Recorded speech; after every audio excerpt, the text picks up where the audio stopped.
Good evening and welcome to the 2023 State of the Province Address presented by the Fredericton Chamber of Commerce. My name is Gilles Alain. I'm a board member of the Fredericton Chamber of Commerce and also the Chief Executive Officer of the Chalmers Foundation. The Premier will be making his address in just a few moments, but first, the Chamber's CEO, Krista Ross, and I will have the opportunity to speak with some of the province's political leaders to hear their points of view on the issues of the day. Our first guest this evening is Cabinet Minister Arlene Dunn. She has quite a few portfolios under her belt. A minister responsible for Aboriginal Affairs, Economic Development and Small Business, Opportunities New Brunswick, and Minister responsible for Immigration. So welcome, Minister. Thank you very much. Nice to be here, Gilles. Minister, on the economic development file, we know the global tech industry has seen a significant reduction in workforce, in the past several months, and daily we're seeing announcements throughout the world, but from the big tech players. Is New Brunswick trying to attract some of those thousands of newly available technology workers to the province? That's a great question, actually. And first of all and foremost, I guess, I want to make sure that I acknowledge the fact that it's never easy when a person is laid off. So that's very disheartening. However, I will say this. The province and the government of New Brunswick is highly focused on the IT and the cyber sector, as well as artificial intelligence. We're actually in the process of partnering, and we have with UNB, as well as other universities and the community college within the province of New Brunswick to formulate what we call a hub for IT. And I think that we're being recognized for that all over the world. Actually, we're bringing in massive clients that are coming into the province, whether it be IBM or others who are really looking and having a different interest with respect to the province and what this province can bring in terms of the labor force. And I will say, Gilles, as well, is that we are on the cusp of really something great here in the province. It's very unfortunate those individuals were laid off. However, I can tell you over the next year, there's at least 1,000 jobs in the IT sector that will have to be filled. The other thing that I want to impress upon folks today is that we have about 5,000 kids who are actually in the IT sector right now, whether it be in the Francophone or the Anglophone streams, who are really honing in on those opportunities for employment and career choices. So we're well positioned to actually gear up in terms of making sure those individuals, number one, who are laid off are retained in the province and employed in the province. Now, this ties into my next question with immigration because of the pressures on the healthcare and housing sectors. So, recent increases in our population have put a strain on housing and healthcare. If we're pushing for more jobs in the IT sector, we all see the need to continue, growing our population through immigration. It has shown great results, especially since the pandemic started. But do we have the capacity to achieve our goal of 10,000 newcomers per year, given our current housing and healthcare pressures? We absolutely do. So I think the latest facts that I saw was of February the 3rd, we're up to about 823,000 people. And I think we are well on our way with respect to achieving our goals. However, with growth comes increases with respect to housing issues, medical issues, as well as education. These are all things that are at the forefront of the government's perspective with respect to making sure that we're able to not just welcome immigrants, but also to ensure that we're able to actually increase that capacity and fulfill our obligations around all those support services. And I will say to you, Gilles, this is one of the discussions that I have on a frequent basis with the Federal Minister of Immigration. He says to me quite frequently, you ask for further numbers, and that's great, but you have to actually demonstrate that you can fill all those needs that are required for the immigrant populations as well as the existing populations in the province. And I will say that I'm glad to report that the government of New Brunswick has actually identified housing as a crisis. It's not unique to the province of New Brunswick. Housing is in a critical situation right across this country. But I will say in my role at ONB, my role is to really bring the stakeholders together, engage with the stakeholders to figure out how can we overcome some of these issues. And as you will know as well, we have a loan guarantee program that we can tap into if required. The province has recently, as you know, hired a new Minister of Immigration, or appointed the existing minister to a new portfolio, which is Service New Brunswick and Housing as well.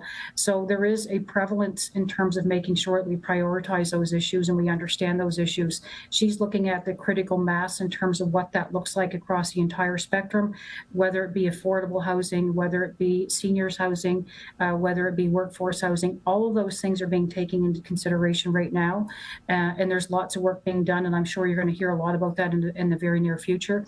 My background is actually in construction, so I have a lot of developers on a regular basis who reach out to me and say, look, here's an opportunity for you to consider with respect to increasing capacity around housing. So we're having all those right discussions, and things are moving in the right direction. I would say on the health front, I think that this is something that really would probably keep most people awake at night. We know that the healthcare system right now is critical in terms of some of the gaps that are in the system, most especially obviously for the people who are living here now. But if we increase that capacity for population growth, we know that adds existing pressure to a system that's already overburdened. So I would say that, our efforts around international attraction and retention of nurses is a big one. I think that the latest figures that I've seen is that we've actually paired up 200 international nurses with employment positions in the province, so that's going to be a big plus. I think our efforts around attracting international doctors and doctors from other provinces is going to be huge. That's critical for our success as well. And I will say, with respect to Medicare, there's been a lot of work done on the Medicare file. We were getting a lot of complaints about the fact that it was stagnated in the system. It was taking too long to process. Those processing times now have actually improved. And then, of course, education would be the last one that I would speak about, and that's very much a priority as well. So we're looking at, new infrastructure being built around education.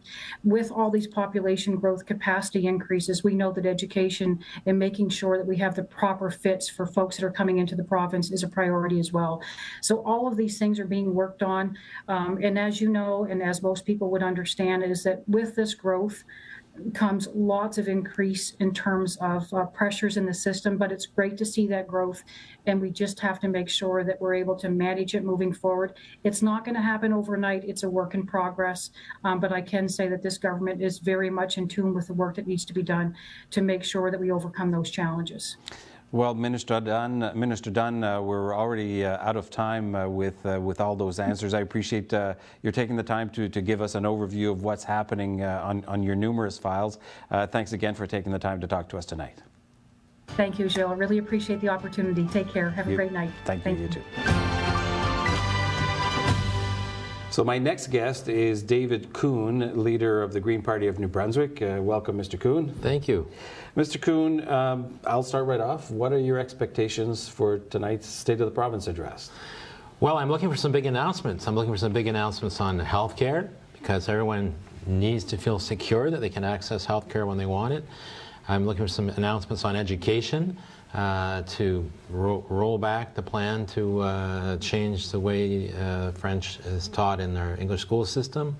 And I'm looking for something really concrete on increasing the supply of affordable housing, as well as something around helping people move around the province more affordably, more safely, without always having to rely on a car. What if the Premier does not make those announcements tonight? What will be your reaction? Well, those are key issues for New Brunswickers. People need to have good access to health care when they need it. That security is not currently there.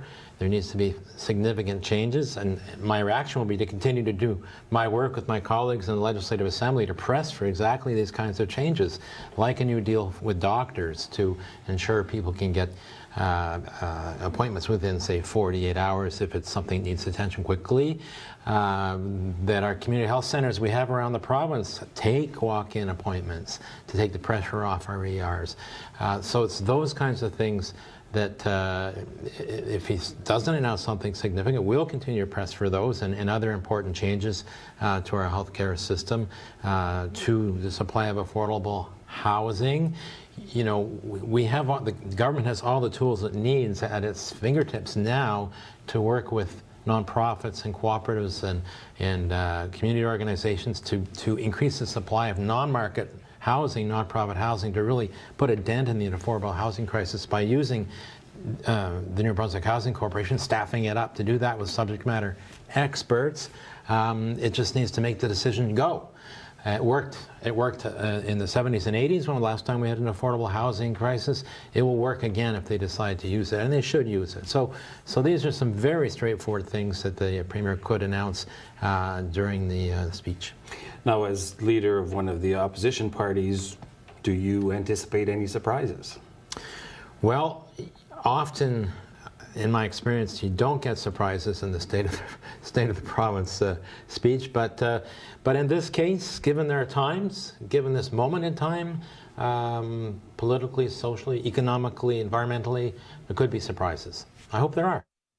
Now, I'll flip it to a hypothetical. If you were the Premier, or if you were in the Premier's shoes tonight, what would be your messaging on, and I've got a few topics, so what would be your messaging on accessing primary health care? Well, absolutely. The changes that everyone has been talking about for years and years and years need to be implemented. And that is putting in place tangibly across the province multiple healthcare teams where you've got doctors, nurses, nurse practitioners, dietitians, and so on working together so that a sole physician working by themselves is not the only gatekeeper to the primary healthcare system and to healthcare. So that has been talked about across many, many governments, but the decisive action needed to implement it hasn't been taken. I would take it. I would also ensure that we get a new deal with doctors so that in return for their compensation for their work, that they have an obligation to ensure that their patients get access to health care in a reasonable period of time with some clear targets. So that would be vitally important because people are feeling insecure across this province in so many ways. Access to health care, housing, currently the turmoil in the education system, or what they're concerned about becoming a turmoil in the education system, and the impacts of climate change on our communities, on our homes, on our lives. So all of these things are important issues that I would address in a State of the Province. So my final question to you, and we've got less than a minute left, what would you do to increase housing availability if you were in the Premier's shoes? So for housing, like in the 80s, I would stand up the New Brunswick Housing Corporation, staff it up. It exists as a Crown Corporation. It's just on paper right now, really. It has the New Brunswick Housing Act sitting right there. It is designed to ensure that financing, assistance, technical help, all that support needed to create a real boom in the development of non-market housing, nonprofits and co-op housing would be there and ready. This is what's been missing in the picture. So there's that piece, and in doing that at the same time, as happened the last time we had an affordable housing crisis, it's much easier then to work with private developers as well to provide the right mix of conditions so that they can provide more affordable housing.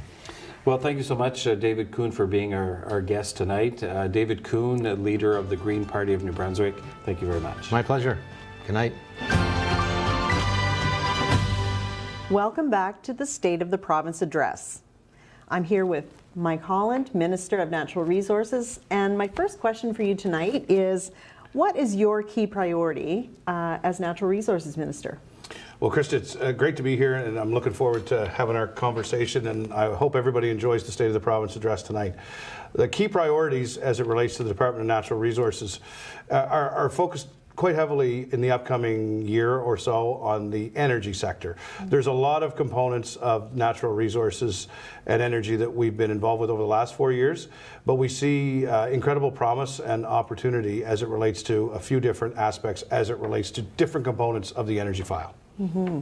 So could you give us an update on the developing small modular reactors in New Brunswick? Are you concerned we might get left behind if other provinces get ahead of us, like Ontario? Well, that's a really good comment to make, and it's something that we've been working very hard to make sure that we stay at the front of the line. New Brunswick is very uniquely positioned in the fact that we're only one of 2 jurisdictions in the entire country that forged ahead with a nuclear path. We were moving forward with it when many jurisdictions were moving away from it, and we need to be thankful that those that have gone before us had that foresight to entrench a footprint of nuclear nuclear here in the province of New Brunswick. That's allowed us a number of years, 4 or 5 years, to really build that footprint of the SMR on our soil here in the province of New Brunswick. And we have worked very hard to be accommodating to the 2 nuclear companies, the small modular reactor companies, to make sure we facilitated anything that they've needed. And we've seen gains in the progress as it relates to both of those corporations. And we've worked to kind of meld together the companies and the province so that we are a collaborative team. And I've traveled all over the country. The Premier's traveled all over the country. And we planted our flag in New Brunswick as being a leading jurisdiction as it relates to the small modular reactor file. Evidenced in the fact that our technologies are unique and they offer some solutions both on a generation of electricity and also on the industrial sector, which is a huge opportunity in Canada. And we've made sure that we're at the front of the line and plan to continue to stay there. Thank you. Thanks for that. Is there any large natural resource development that you're expecting to move forward this year? And one question we've been asked is there private sector interest in mining potash in the Sussex area? So I would say that the answer to that question would be more, we're committed to the progressive realization of the natural resource projects that we've had in progress since 2018. We plan on continuing the work to reach benchmarks and bring some very important files closer to or actually at completion. We've got the opportunities in front of us with SMRs, and we talked a little bit about that. We've seen those companies reach benchmarks with the technology. We've seen positive signs, and we're going to continue to stand in support of them as they realize their goals and objectives and bring us closer to first of a kind with the nuclear sector on the small modular reactor. We've got an exciting project that we're working with in the northern part of the province related to hydrogen. We have an incredible opportunity there, and never before has the world had such a need for energy and resources. So we're working on SMRs, we're working on hydrogen, we're working on LNG projects, and 4 years ago it wasn't even part of the conversation, and today the world is sitting with a very significant need to procure and supply with those projects, and we're working towards ensuring that when there's an opportunity with the above mentioned areas, we're there to be able to fill it.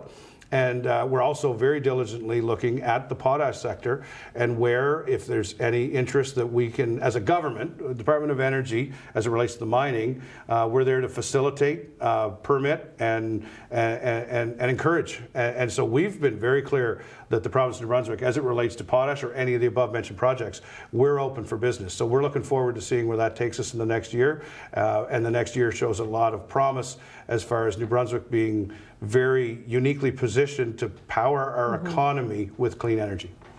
So any last message that you'd like to share with our viewers at home about what you're expecting in the coming year? Well, the upcoming year is going to be an exciting one. It will face a variety of items that come at us.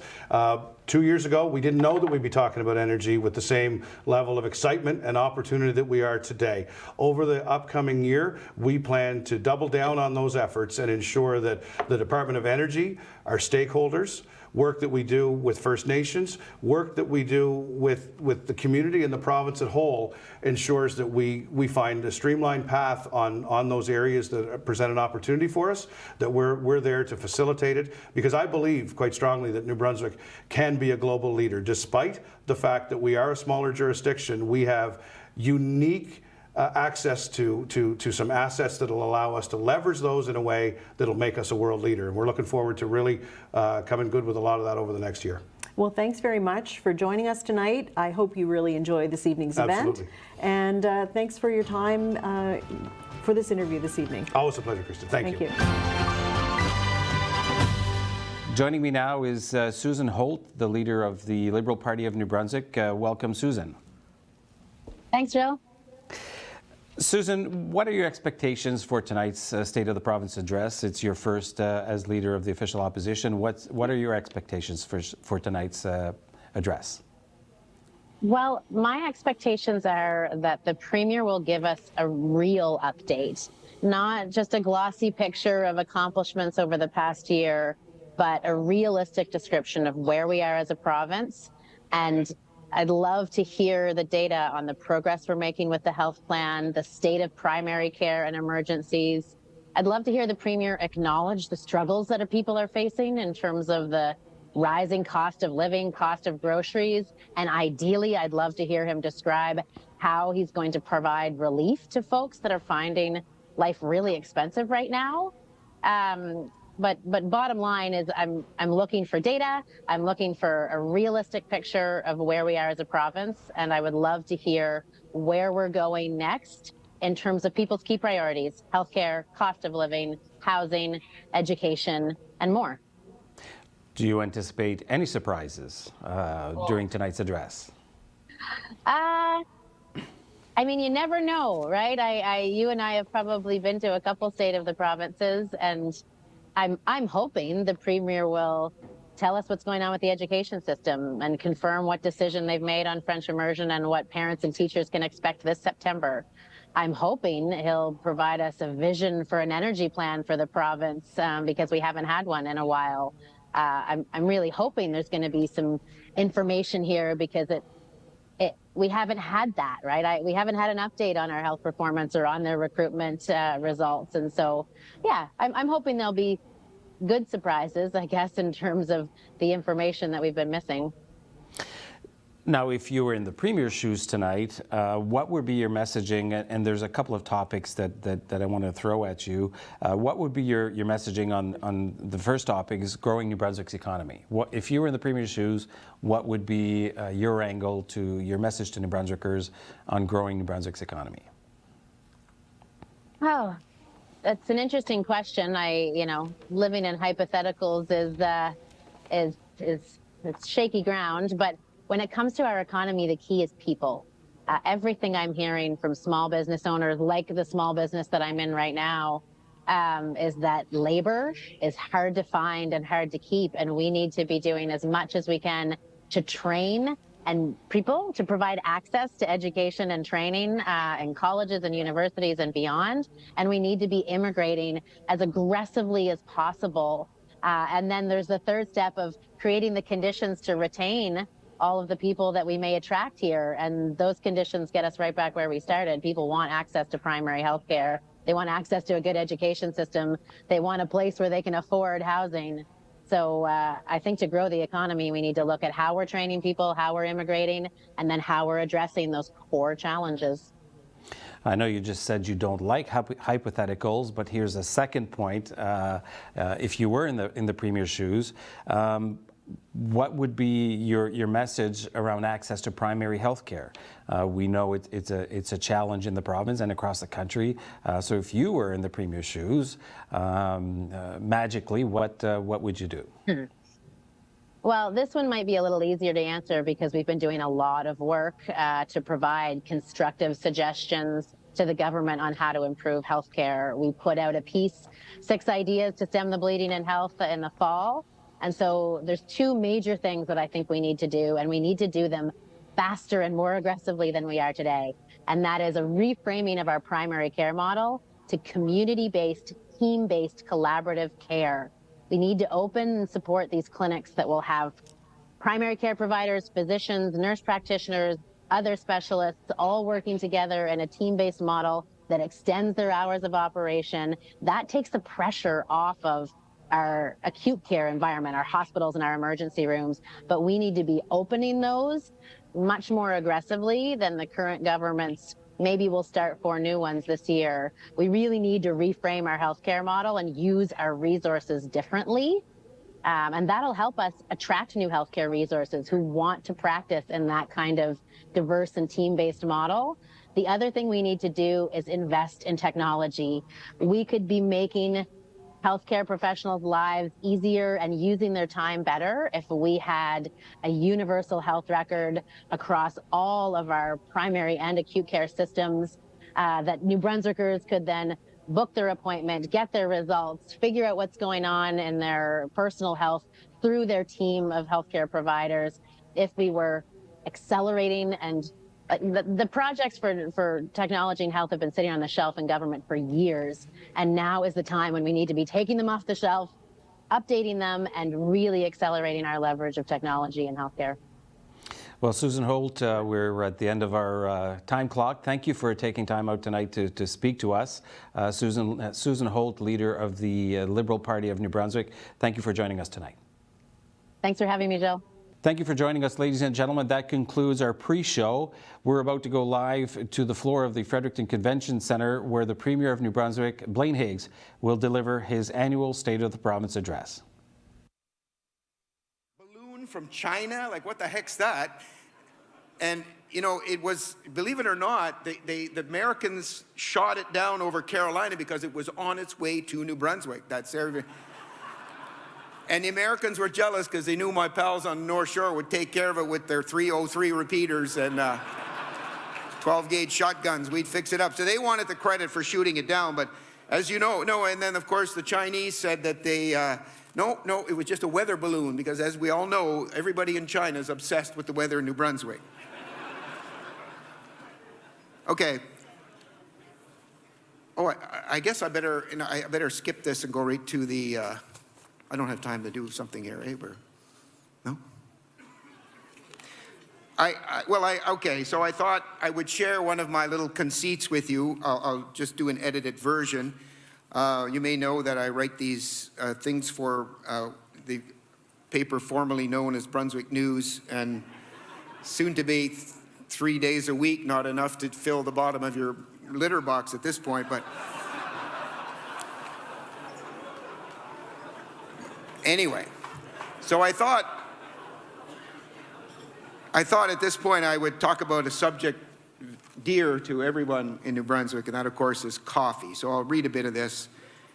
It's called Deja Brew All Over Again. As legend goes, coffee was discovered more than a millennium ago. A goat herder named Kaldi was working near the forests of the Ethiopian plateau and watched his goats as they ate beans from a tree. He observed how they became frisky and full of energy and stayed up all night. It was the world's first example of a group of kids pulling a caffeine-induced all-nighter. Kaldi was so intrigued by the herd's behavior, he harvested some of those beans and he dropped them off to an abbot of a local monastery. The abbot crushed the beans, immersed them in hot water, added 2 portions of goat's milk and sweetener, blessed it, drank the concoction, and felt his mind sharpen. He was able to stay awake during that evening's lengthy prayer service. He shared the concoction with fellow monks, and they took a hankering to it. It's believed that one of the monks at that cloistered kaffee-klatch was the first person to use the now famous expression, amen to the double-double. The monks couldn't get enough of this magic concoction, and Kaldi was asked to return to the forest to harvest more beans. Couldn't remember the location, but that sprouted, so he drove his herd for miles and miles till they arrived at the exact spot. That's how the world's first drive-through was invented. The monks noticed that the coffee not only gave them more energy, they felt smarter. They walked faster and worshipped with more focus. They soon learned to melt chocolate chips in the hot beverage. The friar who invented this practice was known as Chipmunk. Oral history, you know, is frustrating. It's like a game of worldwide telephone. Names have been altered for centuries. Otherwise, we'd all meet at Tim's tomorrow for a cup of Kaldi. There's no avoiding coffee. There are 3,540 Tim Hortons coffee shops in Canada. Ontario has the most, featuring nearly 50% of our nation's double-double dispensaries. Moncton was once credited with the most Tims per capita, but that distinction, believe it or not, now belongs to the mighty Miramichi City, as they say, hoop and driver, and pass me one of them Boston creams, darling. And, yeah, give her, they just say that too, yeah. They also say kiss me arse for interrupting, but. And then there's Starbucks. I call it $6, where there are no rims to roll. A small coffee is a tall drip. Other sizes are short, grande, and venti. You need to know the difference between a a mocha, a macchiato, a frappuccino, and an old school iced passion tea. You can choose from a skinny, a red eye, a dark, a blonde, or a dirty chai. It's hard to believe it's a coffee shop and not an online dating service. Now, our province of New Brunswick has many charming independent cafes. Perhaps it's time for New Brunswick to take the bold step of launching a tourism campaign to attract visitors to the picture province by promoting our distinct coffees.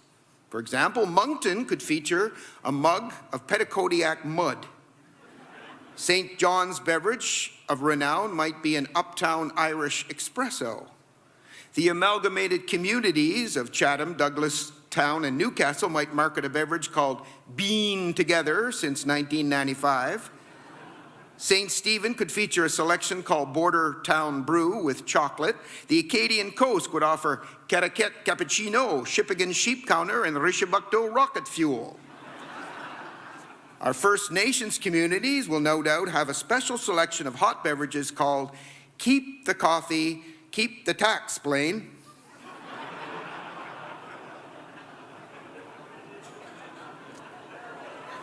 Madawaska will market Brayon Barista Brew, not to be confused with Carleton County's Born Again Brew. The North Shore will should focus their tourism spotlight on the locally blended Dear Jacker Joe.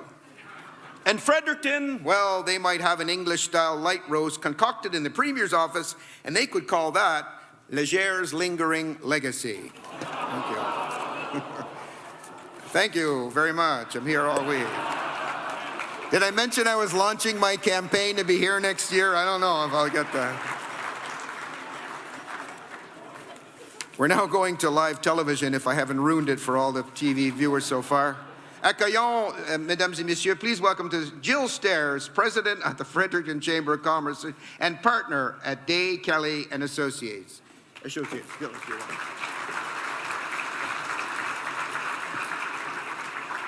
That's a hard act to follow, Marshall. Good evening and welcome to the 49th Annual State of the Province Address with Blaine Higgs, presented by the Fredericton Chamber of Commerce. As President of the Chamber, I am honored to welcome you all here tonight, and I'm told that we're now live, so I'm going to welcome the television audience via our sponsors, Rogers TV. Those viewers at home who just saw our pre-show, a big thanks to Gilles Alain, the CEO of the Chalmers Foundation and a fellow board member on the Chamber of Commerce. Thank you. So the guest interviewees were Minister Mike Holland, Minister Arlene Dunn, Susan Holt, the leader of the Liberal Party, and David Coon, the leader of the Green Party.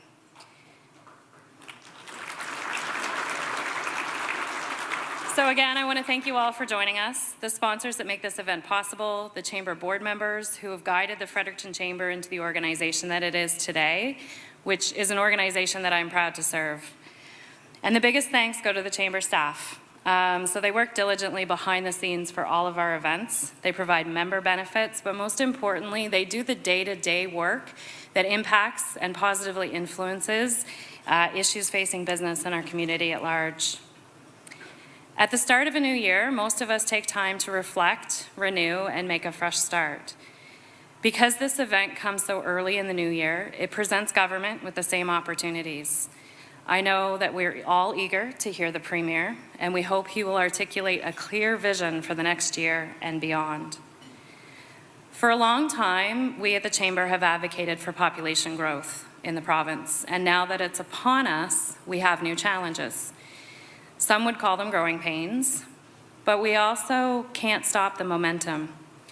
We need to bring new people to our communities. Some of the issues that we're facing that everybody hears about in the media, and I'm sure the politicians are all working very hard to try to solve, that growth comes additional pressure, and as we see, some of our systems are at the breaking point. But as an entrepreneur who deals with entrepreneurs every single day, I am forever an optimist. My view is that with challenge comes opportunity to evolve, to innovate, to build, and to make New Brunswick the best place in Canada to live. But in order to do that, we must change our aging demographics. Over the last few decades, we became one of the oldest and slowest growing populations. The province must continue to focus not only on growing the population, but decreasing the average age and increasing the number of people that are in the labor force so that we can fill the position that enable business growth. It is that business growth that funds programs, services, and infrastructure that New Brunswick needs. Our housing, healthcare, and education systems are struggling, and unfortunately, those three things are the barriers to attracting a skilled and young workforce. So we really need to work together on eliminating some of those issues. Our chamber has appreciated the receptiveness of government to the importance of small business and economic growth and the correlation between the two. The chamber's vision is stronger community through business prosperity. And I think that applies perfectly to this current situation. We all want a prosperous New Brunswick for generations to come. We want to provide the best healthcare and education systems. We want people housed safely. We want access to mental health supports and addiction services. And we want to take care of our youth and our seniors and everyone in between. But to achieve that vision, we must work together to find solutions. We must take care to identify adverse and unintended consequences.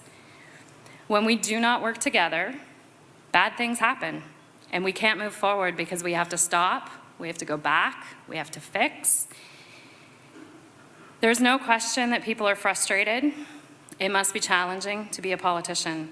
You've achieved the growth that we've sought my entire life, and people have moved right on to the next problem, the next problem, and the next problem. But I think it was Socrates that said, the secret of change is to focus all of your energy not on fighting the old, but on building the new. As a completely non-political person, Mr. Premier, my advice to you is simple. Embrace the engaged segment of society to help you find solutions to problems that will be broadly accepted and move our province forward, not backward. So I'm going to raise my hand to volunteer. Is there anybody else in the room that would be willing to help? All right, so we got this on video. We're live TV. There are literally hundreds of people who raise their hands in this room, and I'm sure there are thousands of people across the province that would also like to help. So sign us up, literally. Thank you very much. On that note, I'd like to take a few minutes to publicly thank once again the sponsors, and then I'm going to introduce the gentleman who's going to introduce the Premier. So our platinum sponsor, Siemens Canada. Gold sponsors, Emcee New Brunswick and Rogers TV. The wine sponsor, the Association of Professional Engineers and Geoscientists. Our silver sponsors, Bell Alliant, the Porter O'Brien Agency, and Stuart McKelvey. The private reception sponsor, the New Brunswick Medical Society. The venue sponsor, the Fredericton Convention Centre. The New Brunswick Table of Honours, M5 Public Affairs. The Young Entrepreneur Table, the Ginger Agency. The New Brunswick Small Business Table, Opportunities New Brunswick. The Excellence in Innovation Table, the New Brunswick Innovation Foundation. Our bronze sponsors, New Brunswick Association of CBDCs, the Delta Fredericton, Exclusive Events, the Fredericton International Airport Authority, Forest New Brunswick, Kiers Marketing, the New Brunswick Real Estate Association, Rob Blanchard Photography, Robert Simmons Clothing, who provided mine and Krista's outfits tonight, and Signature Sound and Rocket Inc. Thank you very, very much. So at this time, I would like to welcome Faisal Kazi, CEO of Siemens Canada, to the stage. Thank you.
Happy 110th anniversary to Siemens Canada. Happy 110th anniversary to Siemens Canada.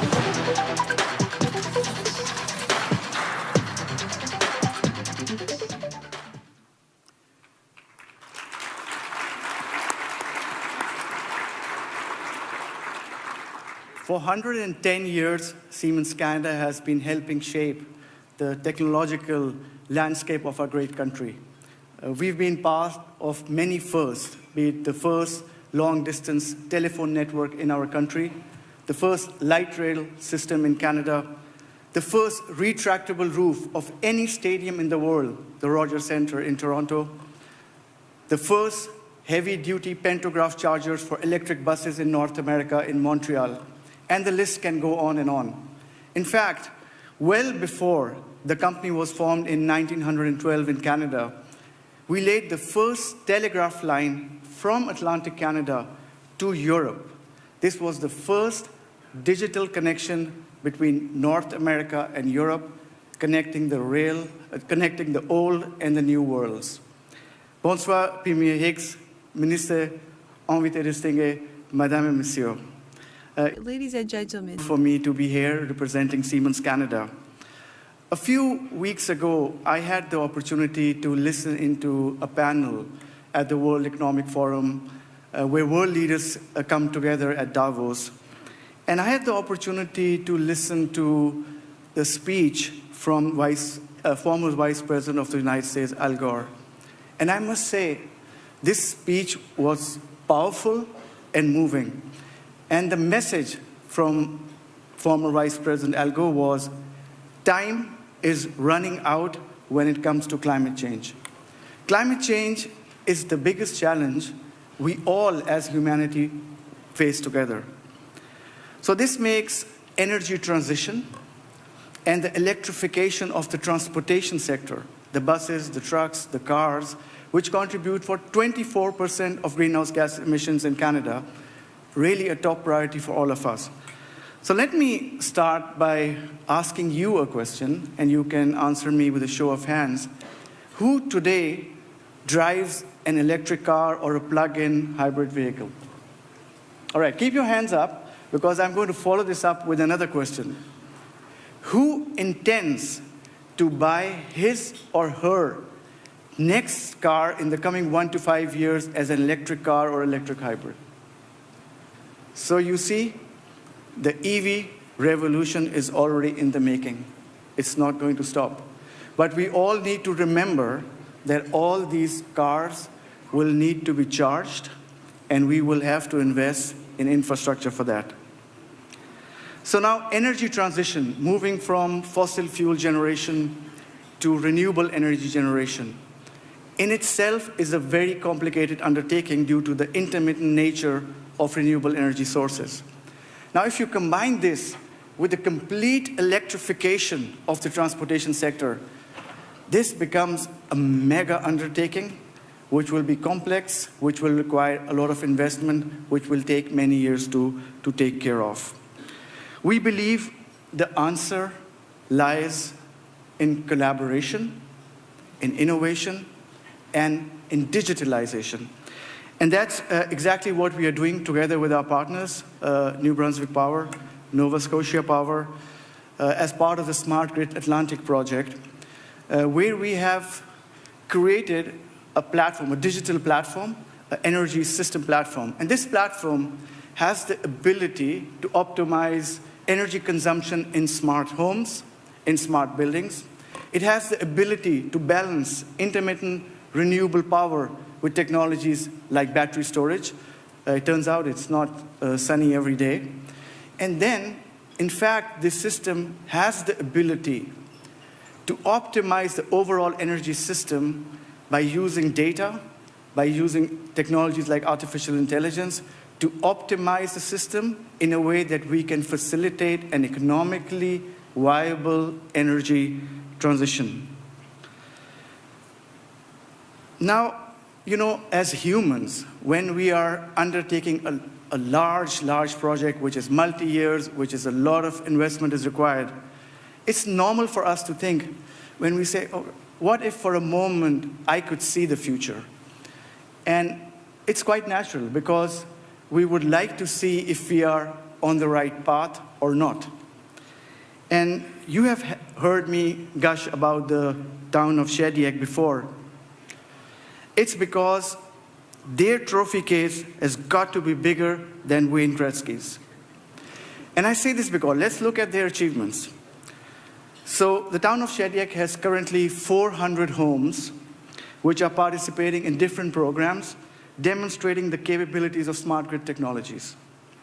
There are 70 homes which are equipped with technologies like solar power, like batteries, which have become an integral part of the grid. These were the homes which had electricity during Hurricane Fiona. And also, New Brunswick Power is in the final stages of commissioning the community solar farm there. And once this is commissioned very soon, this will make the Government of Canada Pension Centre and the Shediac Multipurpose Centre net zero buildings. And that's a big deal. It will be one of the first federal government buildings which is net zero. So just these, absolutely. So just these few pilots are reducing greenhouse gases in the town of Shediac by 831 tons per year. Just imagine. So once we roll this out, and I must say I had a meeting with Premier Hicks this afternoon. We discussed this in detail, and he's very supportive that we connect the 350 government buildings to the energy system platform so we can reduce the greenhouse gases in the whole of the province. Thank you, Premier, for that. And your ministers are also very supportive of that. Thank you. I was happy to see another trophy going in the trophy case of Shediac. That was the Jean-Jacques Roy Award for Excellence in Municipal Innovation for this Smart Grid community project. However, the biggest achievement of the town of Shediac cannot be contained in a trophy case. Their biggest achievement is that they are showing other towns, other cities, other countries the path to the future. If you want to go and see the future, you can go today to Shediac and see it there. Congratulations.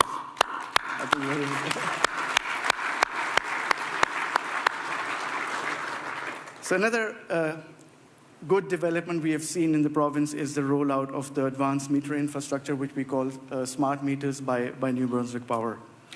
So now let's talk of a modern day challenge as we reap the benefits of digitalization, and that's cybersecurity. So a Gartner study shows that there will be 15.8 billion industrial devices connected to the Internet of Things by 2029. And I'm not talking about our iPhones, personal devices. I'm talking about devices which are important for our community critical infrastructure. And now imagine a hacker makes his first of the many moves to disrupt our community infrastructure. We identified that threat, we neutralized that threat, we strengthened the system in a way that even this first threat wouldn't be possible to be made again. This is exactly what our Cyber Defense Center, which we launched last year here in Fredericton in New Brunswick, is doing for community critical infrastructure in New Brunswick, but also across Canada. I'm happy to say that we are ramping up the team, we are hiring, and in fact, we are developing new technologies like cybersecurity for smart buildings. So now I have talked about our global research and development activities in cybersecurity. I've talked about our global research and development activities on smart grid. And today I want to make a public announcement, first time in public. And you know, Premier likes announcements, and in fact, he gives me homework. He said, "Don't come back without an announcement." So I'm obliged to take them. Anyway, jokes aside, so today I want to formally, publicly announce that Siemens will do the global research and development for electric vehicle integration also in New Brunswick, and the team is sitting right there.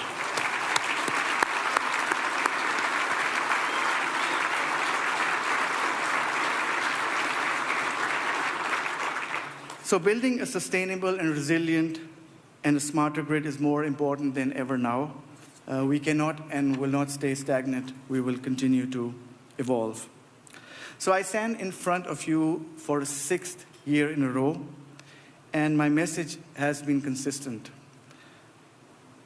The answer to most of our challenges lie in collaboration, working together, and in digitalization. And to this end, Siemens is launching its open cloud-based platform, which we call Siemens Accelerator. It represents our vision towards facilitating digital transformation in the industry by creating an open ecosystem of partners and companies where products from all these partners can work seamlessly together and can be scaled. Most organizations, industrial organizations, face the same challenges, that industrial softwares do not talk to each other. They are not interoperable. They cannot be scaled. So this is exactly what Siemens Accelerator solves. It's like the App Store on your phone, where you have apps from different companies, but they're seamlessly integrated into your phone. However, my biggest message today on Siemens Accelerator is the following. We have about 80 global partners, companies like Deloitte, companies like Accenture, who are part of the Accelerator platform. And I would like to invite innovative New Brunswick companies who are creating innovative solutions on the industrial side, software solutions or other solutions and products, to become a partner on Siemens Accelerator, because Siemens Accelerator will be your gateway to bring your innovative products into the global markets. It will help you grow your business and create more jobs in New Brunswick. So with this, I'd like to close, and I'd like to take this opportunity to sincerely thank our partners, New Brunswick Power, Nova Scotia Power, St. John Energy, University of New Brunswick, Paul is there, Opportunity New Brunswick, ACOA, and many more for your support, for your innovation, and for your collaboration. We remain committed to New Brunswick.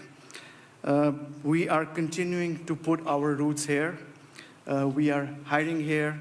We are developing new technologies here. And we are helping to shine the light on opportunities and investment also here in New Brunswick. Thank you very much.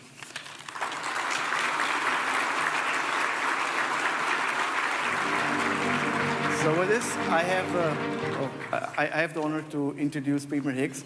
It's a long biodata, but Premier said you can skip it and just go to the family part. So with your permission, Premier, I will just introduce your family part. So Premier Higgs has been a resident of Quispamsis for over 44 years and a long-standing member of Kennebecasis Baptist Church.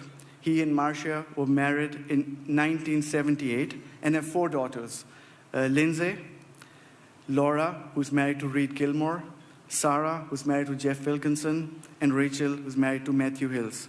They're also blessed with 5 grandchildren, Nadia, Alexander, Samuel, Sadie, and Sophia. They all enjoy spending time in the country and pursuing many outdoor activities such as swimming, boating, skiing, snowmobiling, and fishing. Please help me to welcome the Premier of New Brunswick.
Good evening, bonsoir. What else can I say? You know, that's the show. I hope you've enjoyed it.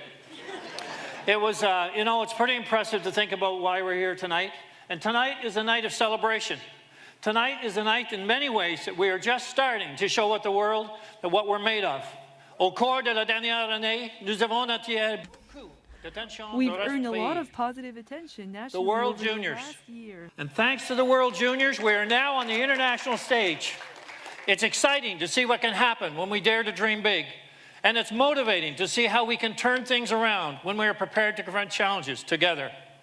Dès le début, nous avons promis de faire From the beginning, we promised to do things differently. We vowed to deliver a new kind of leadership, one that prioritized putting our financial house in order and building a solid foundations for future generations. You know, I'm excited about what the World Juniors actually brought to New Brunswick. The cooperation that we had between Nova Scotia and ourselves. I'm excited when I see how many people attended. You know, thousands of people. The arenas were full. And you know, it brought a showcase. Explore NB was all over all of the events.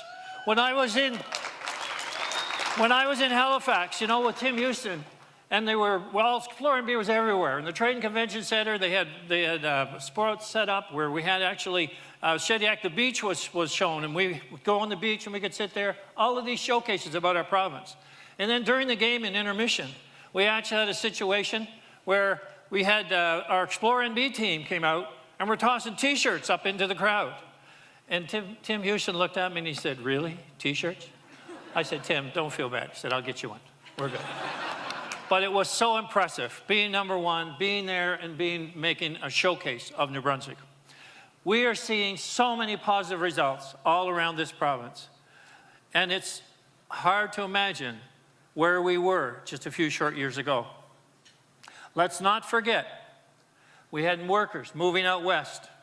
Notre économie dépendant des investissements publics. Our economy propped up by public investment. Our government living far beyond its means. An aging population with a shrinking tax base.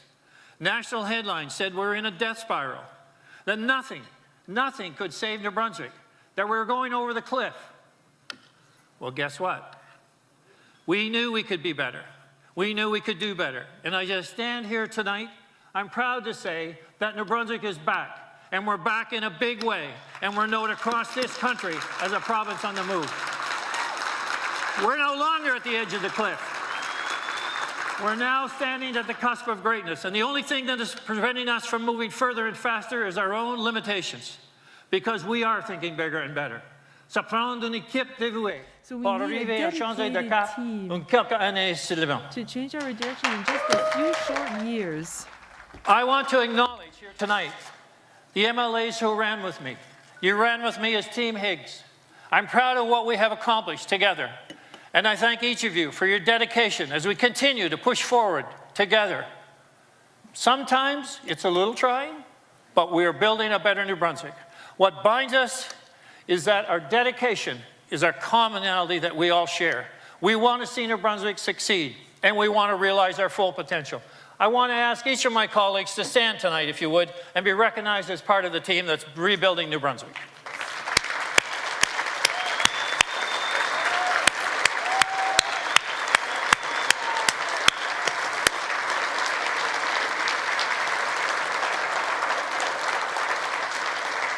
Thank you very much. It is indeed a team effort. And you know, we wouldn't have accomplished all of this, as we're celebrating tonight, without the dedication and the professionalism of the staff that we have in government, led by their deputy ministers, and led by the Chief Operating Officer, Cheryl Hansen. You know, we've had a situation where we're working with teammates. We're working with people that want to make a difference in this province. And you know something I want to say that's just kind of a little sad is that I wanted some testimonies from some of the people in the system. Because without the civil servants making a difference each and every day in where we live and work, it's not going to happen. But they're engaged. They want to make a difference. And we want to listen to what makes a difference for them so they can do a job better.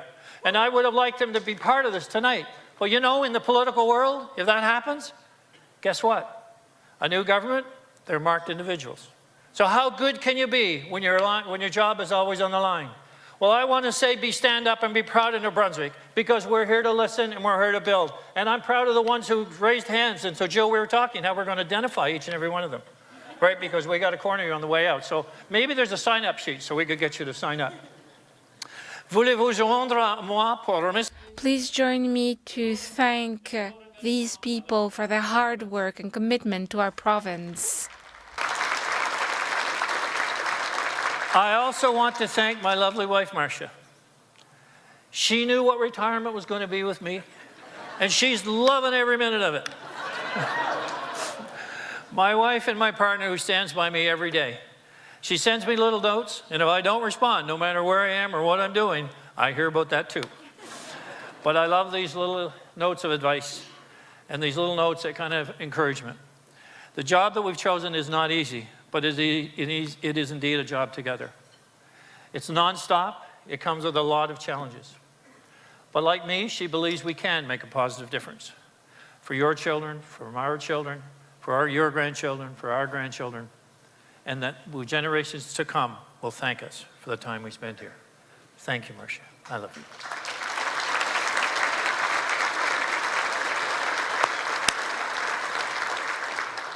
On a much more solemn note, please join me in offering our condolences to Colin Hume's family. Colin died while serving our province, repairing power lines during a recent storm. We offer our condolences to his wife Heidi and their 2 daughters, Mariah and Megan.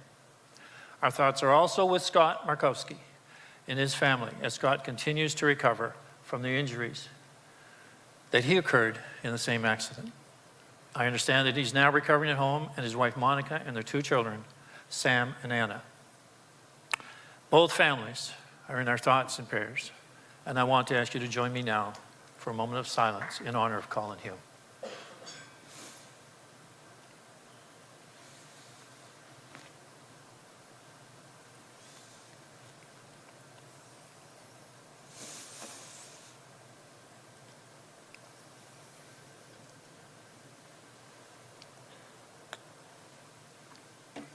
Thank you.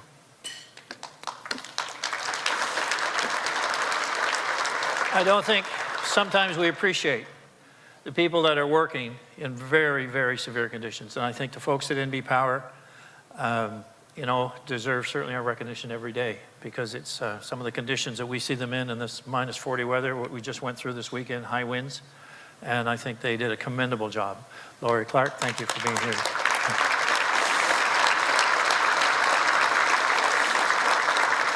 When I stood here in 2020, many of you will recall that I launched a new pro-growth agenda.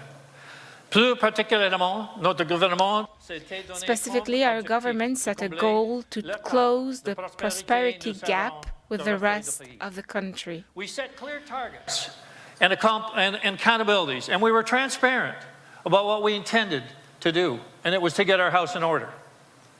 In fact, recently, our responsible management put us at the top of the pack as one of the most transparent and accountable governments in the entire country. We're no longer struggling for 3 and 2. We're going for number 1.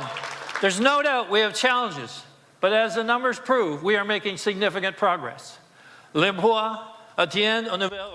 Employment is at record levels with more people working than ever before. Wages are rising. From January to November, average weekly earnings climbed 8%. That's the highest in the country by almost double. And the minimum wage will increase again in April to $14.75 because our government linked it to the Consumer Price Index, a change that is more relevant now than it was a few years ago. Remember all the abuse that we took about that nickel thing? Well, I guess it's paying off at this point. Population's growth is breaking all records, the highest growth since joining Confederation in 1867.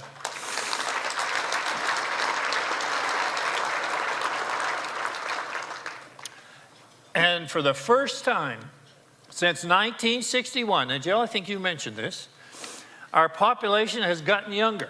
Now, I'm not doing a lot to help those stats, I gotta admit. But nevertheless, we are now at 45 and 6 months. We were at 46.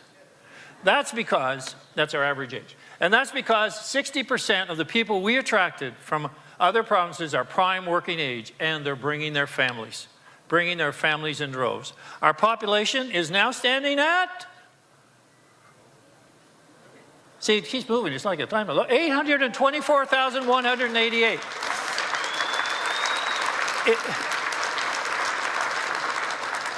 And also, just look around on this map. All the green spots are communities that are growing. And notice that growth is all across the province. Isn't that great? Amazing. Moncton is the fastest growing metropolitan area in all of Canada on a per capita basis, while Fredericton and St. John growth rates are beating the national average. But we're seeing people move into every community and proud to be here, and we're proud to have them. Manufacturing is another area that we were leading. Last year, we led the country in sales growth. We're on track to do it again this year. Export growth is up nearly 30%, just behind Alberta and Saskatchewan, with seafood exports hitting an all-time record in 2021. We are indeed moving. In fact, we're trending towards exporting more than $2.5 billion in food, beverage, and seafood products in more than 90 countries around the world. We boast of, woohoo, listen to back there. Margaret, yes, Margaret. We boast the highest farm cash receipts in all Atlantic Canada. Let's hear it, Margaret. Margaret is contagious. And you know, she was a school teacher. And she's the first one to speak out in cabinet. Last one to, you know, say, can I say something? It's just said, so I'm thinking, boy, how did your classrooms work? But she is a ball of fire, without question. Et nos exportations de produits de pommes de terre.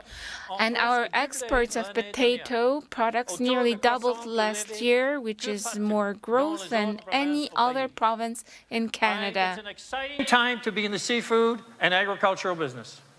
And I'm very proud that we are delivering for New Brunswickers.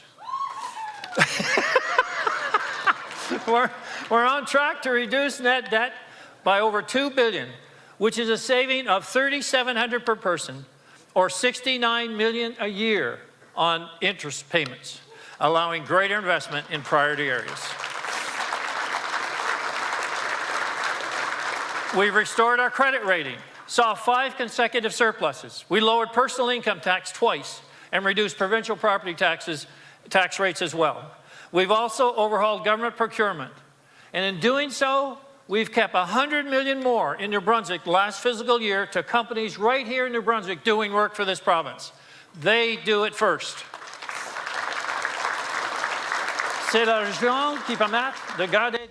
That's money going directly to keep jobs here and help local families prosper. Our tourism sector, post-COVID, with incentives and new programming. Did you know that you can skate through the forests at Mactaquac? Who knew? And how innovative is that? And Area 506, St. John, won Innovative of the Year. And congratulations to Emcee First Nations, who won the Indigenous Tourism Award. These are Canada's best coming out of New Brunswick.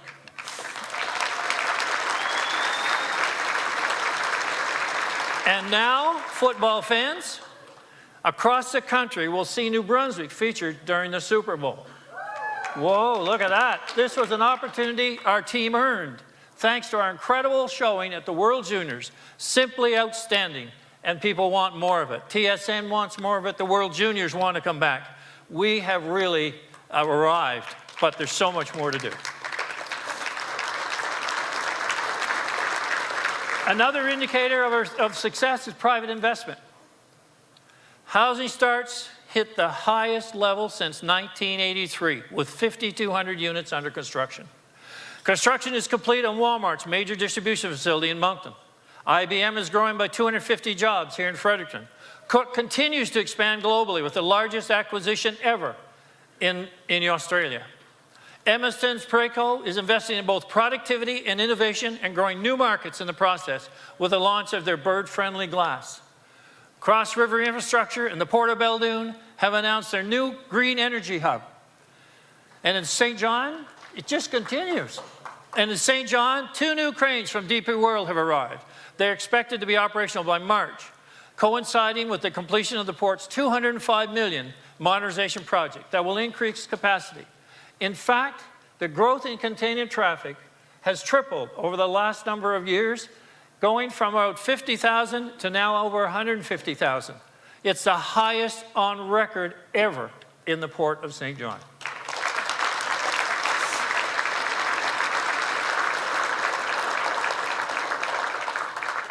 The CEO is here tonight, Craig Esterbergs. Do you want to add anything to that? Waterfront development is underway, and just announced recently the Lycée from France to set up a private education. Now, isn't that something? We're here, they're moving from France to St. John and setting up a private French school. We are on the international map for investment. Great news. To support growing industry and the skilled trades, we brought the focus of apprenticeship back into schools. Imagine. And just announced over $22 million for training spaces in New Brunswick's community college. Je pourrais continuer à parler. I could go on about the momentum we're building together in our economy. I like data by now. I was going to show the T-shirt, actually, so it's on order. But here's something else that I think you might find interesting. So this goes back to my foray into politics. So what you firstly notice is the mustache is kind of gone. And I do look just a tad younger there. So this was back in 2010. And you know, at that time, I ran and thinking, surely we can make better decisions in government. Surely our province can do better. And surely we can engage people for a longer, brighter future. Future about the next generation, not the next election. So when I look at this, I look at the Band-Aid. And I know we're ripping off a lot of Band-Aids lately, but everyone should have kind of knew it was coming, because what I put on that Band-Aid, as you can see, underneath it, we make short-term decisions. We say we're investing money, but we're not getting results. Even Prime Minister Trudeau has got the message that we need results for what we pay for. And mind you, that's a new philosophy for him. But we had a great discussion, and we had a great indication about what our priorities are, and we're aligned. We want to put more money in healthcare, but we've been doing that for generations. What we want are better results from the healthcare system, and we can get it. So under the Band-Aid, as we rip it off, healthcare was named. This is back in 2010. Education was named. Energy, debt, NB Power, job losses, property tax. You know, I can directly say major improvements have been made in at least 4 out of those 7. And we're working on the other 3. So the point that we look at is how did we get here? My view in election spending has remained consistent from the beginning. Since the very beginning, I've said that one of the biggest challenges we face is the never-ending cycle of the costly election promises. Buying your vote with your taxes and then claiming victory. When we ran in 2018, our platform was only 12 pages. A very minor platform compared to our competition of well over $1 billion. We didn't promise everything to everyone in order to win. Instead, we promised a better New Brunswick.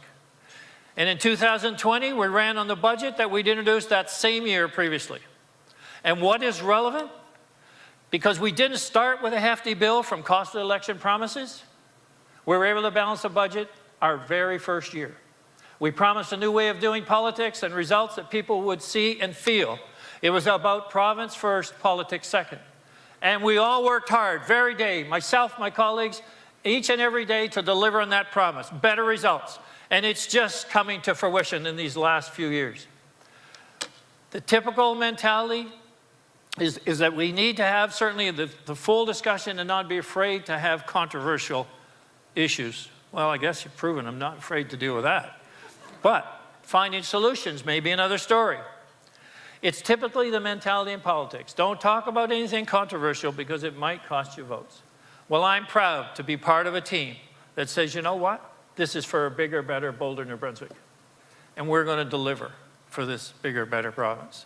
And right now, there's no bigger challenge in this province than in our healthcare system. And I think we're stuck, Shelby. In our healthcare system, j'ai pris des mesures que certains pourraient qualifier d'extrêmes. I took measures that some might call extreme. We are still carrying the weight of COVID, and we are competing more than ever for healthcare talent right around the world. I was just talking to the president of the University of UNB here tonight. He just come back from a trip to India, and he's saying great things are here for us to bring new healthcare workers into our province. And you know, we need people coming from countries that are already certified with our qualifications, and that is the case in India. And how can we move that forward so they come right in and go to work, not spend 2 years kind of thinking about it when they may come from a practice from where they came from. So that's our challenge. But every province has the same issue. I just came from Ottawa, as you know, and it's clear we are competing with the entire country. We are putting record amounts of money into healthcare, and we will continue to invest to get results. But as I previously just said, money won't solve it all. The reality is that we're going to have to do things differently. We're going to have to say, how do we get better results? Listening to Dr. McMillan tonight in the opening reception, he talked about ideas with their certainly getting to a paperless format, getting to areas where they can streamline their operation. And we want doctors coming with solutions, and we want to listen, and we want to implement. So come with a solution we can really react on. And I personally will be involved to help drive change in meaningful timelines and make our system work for the patient. Make it focused on the citizens and patient first. So ways we do things differently. Pharmacists can diagnose and prescribe for more ailments. On mental health, we have added 77 new professionals province-wide. With walk-in clinics in mental health, we've cut wait times by 65%. We must get people out of the emergency rooms if they're not truly experiencing an emergency. By June this year, a new program called the Instanté NB Health Link will be available across the province to connect patients to a doctor or nurse. While we are waiting for a permanent match, 14,000 patients are counting and have been registered already. Since last summer, our wait list for family doctors or nurse practitioners has dropped from 74,000 to 52,000, and we've increased our population by approximately 25,000. So that's progress. A lot more to do, but the trends are in the right direction. eVisit NB is another new online option. They're helping over 500 patients a day connect with providers. A doctor or nurse practitioner is literally at your fingertips, thanks to innovative new apps. 400,000 New Brunswickers have registered for My Health NB, so gaining access to their COVID-19 vaccination status and test results is just at the tip of your fingers. We're using weekends to operate. That means 96 additional hip and knee replacements by the end of February. And we're adding an additional 1,100 hip and knee replacements each year. In Bathurst, our new pilot project for cataract surgery has reduced the wait list by 67%. So we'll pay for results, no question about it. And we're tackling recruitment. We've hired 84 doctors and 893 nurses in the last year, and we're reversing the previous trends. For the first time in a long time, we actually have more nurses that have been hired this year than those who have retired or left. So finally, but we need to find more reasons for people to say, why would I retire? I mean, I could talk to them about that. We need to stay and help New Brunswick. We're funding 85 seats per year through the University of Moncton and UNB. We've partnered with Beale University in Maine for up to 100 additional nursing seats. We have just announced a $12 million investment in the new health initiative at UNBSJ. We expect 500 new students over the next 5 years. This isn't easy. A lot of great people are spending a lot of effort and time to make changes and improvements. And I want to thank all the professionals who are working in our healthcare system. Notre personnel infirmier, nos médecins, our nurses, doctors, nos médecins, notre personnel, doctors, department staff, our CEOs, and our trustees who have led us through a challenging time. One of the most substantial changes we made is to drive better collaboration between our two health authorities. We learned a lot during COVID. The two health authorities worked very well and we looked at across this province and went to where the emergencies were. I want to be clear, there will always be two health authorities. What we have learned over the last few years and through COVID is that we must make the best of our scarce resources and coordinate better. We have to make sure that we can have services in both Vitality and Horizon, and serving our entire population in both official languages, but not competing with each other, but coordinating with each other. And we need to find the best way to do this. I mean, we do compete in different hospitals, even within their same system. We need, so all these people that were volunteering tonight to be part of a solution, we can have the best healthcare system anywhere in this country.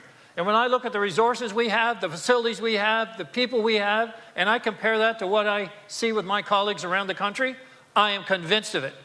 And we can set examples that others will follow. So I'm excited about our potential. As you know, healthcare isn't the only contentious issue we've been tackling head on. Our Minister of Education and the department have been touring the province over the last couple of weeks. They have put a framework forward that starts this conversation. Consultations have highlighted the need for us to equip our students better in math, ensure early literacy by grade 2, and that we must better meet the needs of children who require targeted interventions, often by trained professionals. I don't pretend to have all of the solutions, and we may not all agree on the path forward. But what we know for sure is this. 1/3 of our Anglophone schools don't offer French immersion at all. And this seriously disadvantages many of our students. We know that in both the immersion and English prime programs, we're not achieving the proficiency targets. And we know the current structure has caused a streaming effect in school. 97% of children with social, emotional, or behavioral challenges are enrolled in the English prime program. These children deserve better. But we can't do better if we aren't willing to talk about it, to explore solutions. So that is what the consultations were, and that's why we moved it forward. Not to say we're coming up with a solution in September of 2024, but to say we're going to have time to have meaningful discussions, dialogue, consultations, and we're going to find a solution, not pass it on to the next generation. And that's what we will continue to do. It wasn't about long-term improvement or what was best for children. It was a vote for me, and I will reverse the decision. That's what history has shown, regardless of what is accomplished. That changes to a focus on the student. We aren't making decisions to benefit ourselves. As I've said, from the next election, we want decisions to benefit the next generation of students. I especially want to encourage the NBTA to keep talking to us, to keep letting us know what will work, what won't work. Please keep giving us your input. Vous nous avez parlé des problèmes. You have told us about the problems you face daily in the English classrooms, and you have to be with us to find the solutions. It's the only way we will move forward. Now I need to ask everyone here a question. And no, it's not the question that was mentioned earlier. What are we going to do with our newfound profile on the national stage? What do we know? What we do know is that accomplishments are rarely made by staying in your comfort zone. People are finally looking to this New Brunswick. People believe in this province. We've seen it from people moving here. We've seen it from people living here and saying, wow, what's different? New Brunswick is no longer the drive-through, it's the drive-to. Une occasion sans précédent nous offre. In New Brunswick, right now, we have a new opportunity like never before. We are uniquely positioned to power our economy and the world with clean energy. The national energy policies that we're driving up, the cost of living, we must be proactive to shore up our own energy security and independence. So just think about this for a moment.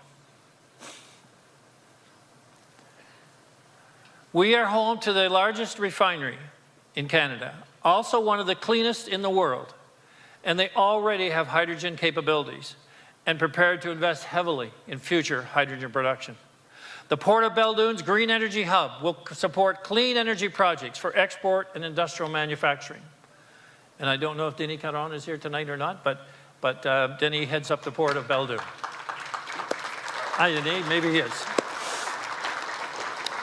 And get this, we may be the first in North America to use a Gen 4 SMR for industrial applications right here at the Port of Belledune with ARC's technology. We're talking about global leadership in energy production. We are currently developing a provincial hydrogen roadmap so that everyone can see the clear path forward in the emergency energy source. Nous sommes un chef de file dans le secteur de l'énergie. We are leaders in nuclear, and we are one of just 2 provinces with these expertise. By supporting both ARC and Moltex, our government is positioning New Brunswick as a leader in development of new nuclear. This is not your grandparents' nuclear. It's modular, safer, scalable, and carbon-free.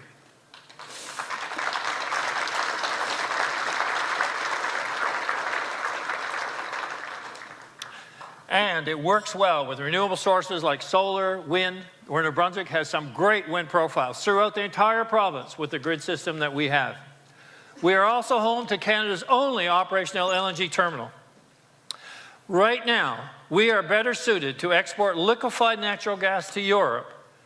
Opening the energy gateway would be the first in Canada, and we could deliver and meet European needs in a big way. And we know what's happening in Europe. And we have the ability right here in New Brunswick. So I know there's a lot of talk of how do we get greener, cleaner, quicker. And there's a transition to this process that I've said over and over again. Pour passer à l'action, nous savons que nous devrons moderniser. To make all of this a reality, we recognize we'll need to modernize energy policies to attract investment and stay competitive. Today, virtually all the gas we consume in Atlantic Canada is imported, and at the same time, we are using a higher emitting source of energy like coal and oil in industrial and residential applications. Yet we have exceptional natural gas resources right here in our province that, if developed responsibly in partnership with First Nations, could displace coal, displace oil, and lower emissions across the entire Atlantic Canada, all the while enhancing our own energy security and generation of transition fuels at a time when they are desperately needed. But we will need to move quickly. Europe are saying we want contracts in 3 years to be supply. We know that Repsol is working to find a supply source and working with TransCanada in order to make it happen. I've spoken to Minister Wilkins, and Mr. Wilkins says we will ensure the regulations will stay constant. We're not going to change the rules during the game. And that was a big issue years ago. So I got that commitment from him, and we want to meet directly and find a path forward that really works. So I'm excited, again, about what we can do in this transition as we move off oil, as we move off of coal, we move into cleaner gas, and we move into hydrogen. And many of the facilities, once you get started, you can then move into liquid hydrogen. So there is a process, and if anyone looked at the entire map, you'd see we got a big gap. We got a big gap of between now and there. And there has to be filled with a combination of resources we already have available. And with what, as I was talking about earlier, all of the people that want to buy electric cars, the energy consumption is going to go up. So who's going to supply it? Where's it going to come from? Where are the minerals going to come from for batteries? We're well positioned to be part of that solution as well. But we have to think bigger. I met with an individual from Tesla not long ago. Someone who's gone there working and wants to come back to New Brunswick, but sees there's a huge opportunity for New Brunswick to be part of the battery production right here in New Brunswick. So think bigger. This whole concept would reflect a new kind of economic partnership with First Nations, and hopefully the first of many as we strive to build development opportunities together, nation to nation. A program that works for all. When you add it all together, we have a phenomenal opportunity to grow our economy, help our allies, protect the planet, and ensure energy security. If we are bold enough to embrace the vision of energy innovation, we will tap into $20.6 billion worth of energy-driven projects and over 2,000 jobs over the next 8 to 10 years. This is a game changer for New Brunswick and the economy for our future, and a major place in the history for other supplies to Europe.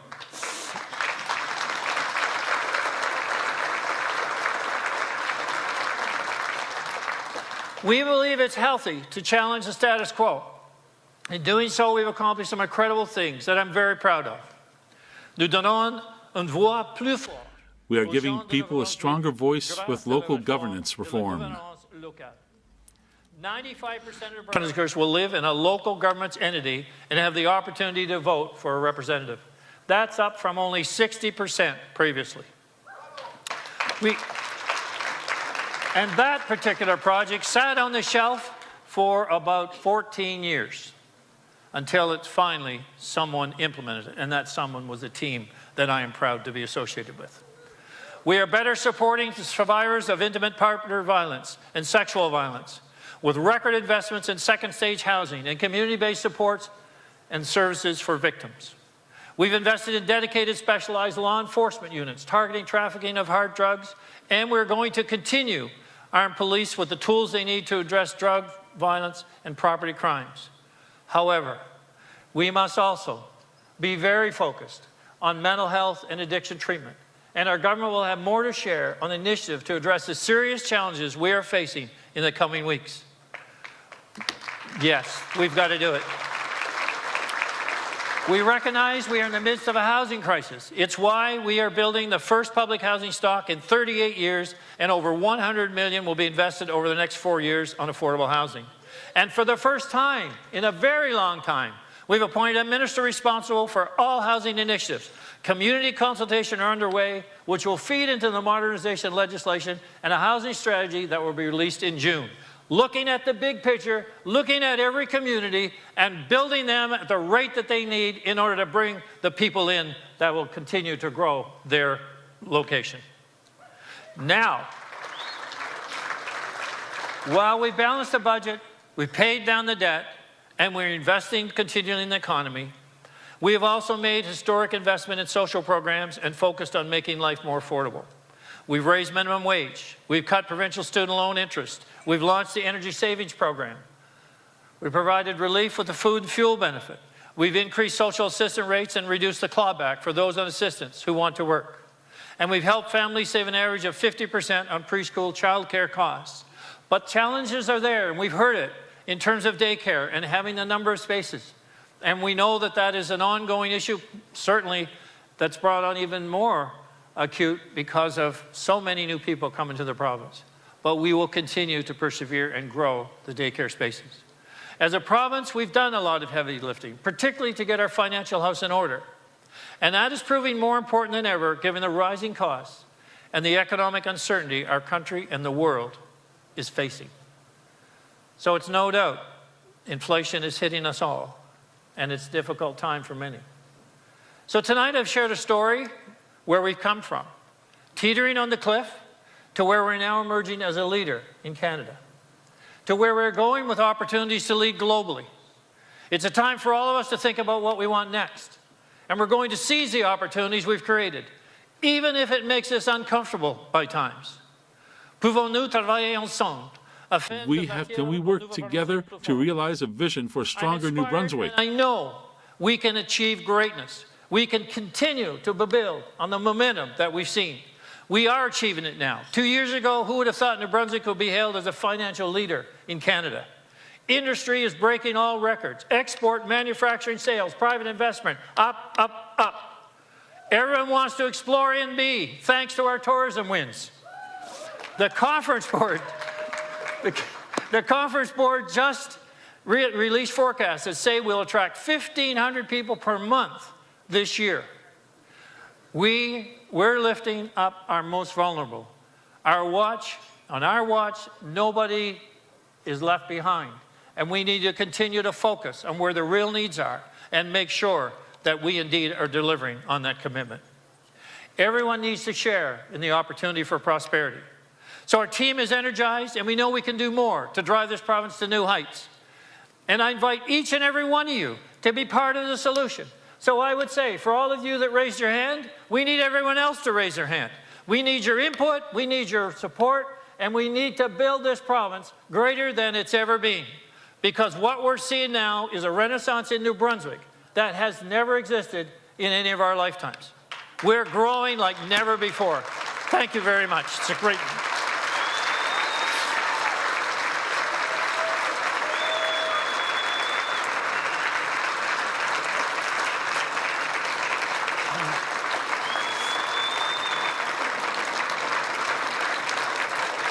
There was one question.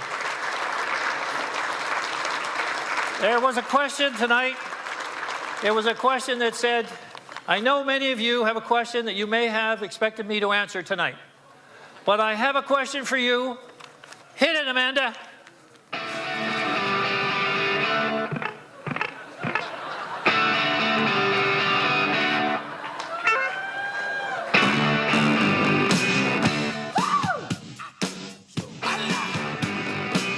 Darling, you got to let me know. Should I stay or should I go? If you say that you are mine.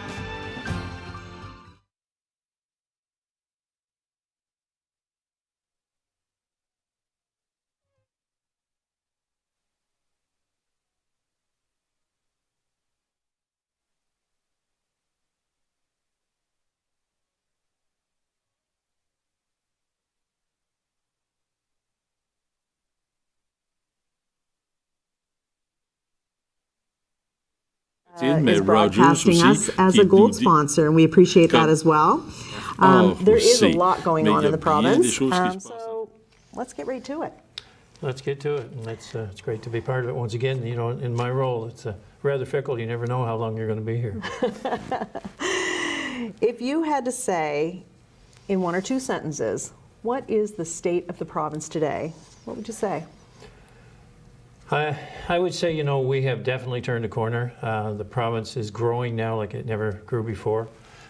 We were as much was made of heading for the cliff, and now I would say the province is on the cusp of greatness. I mean, we really have seen a renewed interest in New Brunswick. We've seen national recognition. We've seen international recognition. People coming here like never before. You know, we've had the highest level of population growth since Confederation. So we are seeing a real shift in the culture and the view of just how great we can be. So early on in the planning for this evening's event, there was some thought that you might be announcing some intentions for your timeline, but you didn't. Tell me about that. Well, you know, I guess it's there was a lot of speculation about what I might say and what I wouldn't, and I added to that back last fall and got some folks thinking about it. I think that, you know, there's some major files. I feel good about many aspects which I mentioned tonight, and in the address. But I also feel like there's some major files that we need to continue to have some very open discussion on, and find a path forward. One that doesn't get shifted with the next election or the next government, but one that we collectively get on. And you know, I would refer most notably in relation to education and the health file. So as a Chamber of Commerce, we're very concerned about a competitive business environment. And one of the top of mind issues over the past year, whether it be for businesses or individuals, is inflation, cost of living. CPI increased over 7% last year. So where do you see those pressures headed, and what tools do you as a government have to help New Brunswickers if this continues to dramatically increase costs? Well, certainly we're no different, you know, with the government files. I mean, our costs have gone up the same. We maintained our capital spending, even though it's up dramatically from what it was to do the same number of projects. The costs of, we've reduced taxes, we've reduced the, you know, taxes on non-owner occupied businesses and homes. We've reduced taxes, personal income taxes. We've certainly seen a lot of companies expand and grow at this time. So they're investing in export markets and seeing that. We know that there are challenges. We know fueled by our high energy costs. And you know, there's fundamental reasons why our energy costs are high. But we have an opportunity in New Brunswick to kind of make our own path going forward for energy. I outlined that in many ways tonight. And I truly believe that we can follow a path here that ultimately sees us manage the future energy costs and sees us being able to be a preferred you know, employer or opportunity for companies in New Brunswick, because we can't compete with other provinces. So we know we're through this right now. We know the inflation's high, and you know, we're managing the provincial funding and the provincial to keep taxes low and ultimately to drive energy costs down. So another issue that relates to competitive business environment that our members have talked to us about is Bill 27, a private member's bill that calls for employees in New Brunswick to be provided with 10 paid sick days per year. It's at Legislative Amendments Committee now, and only 2 other provinces have these in place. BC has 5 days, PEI has 1 day. The business community is really clear. They're concerned about the cost of this change. They're concerned about removing the competitive advantage that they might have if they are offering these benefits and retention tools. What do you think about this proposal? Well, I feel the same way, that if we're looking at high costs that businesses are facing, adding to that doesn't help. I think most employers are very responsible in terms of if someone needs time off and they have health issues, they get it, and I don't think that is a big challenge. But I do think it becomes very difficult for government to start imposing rules like this on private businesses. And I know it's in law amendments. It's going to have a lot of review and study, and it'll come back to government for review when it comes out of there. But I'm hesitant to move forward in a direction that imposes these sort of requirements on a business. But we do expect businesses to be responsible with their employees. I appreciate that response. So recently, the Chambers of Commerce in Fredericton, Moncton, and St. John have called on your government to work with municipalities on tailored urban mental health strategies. We need to deal with some issues: addictions, homelessness, mental health. Neither level of government has all the tools. And every day that passes, these issues are exacerbated. Can we expect a more active role from the provincial government on this file? Yes, you can. Thank you. We believe, as a government, that we need to have like a mental health treatment and addiction center. We need to have a place that people can say, look, I want to have help. I want to get away from my addictions, and we need to go beyond what we currently offer. We have many people, as we've seen with the growing population, major centers. We've seen many people, homeless shelters, and are addicted to drugs, and they're kind of just living day by day.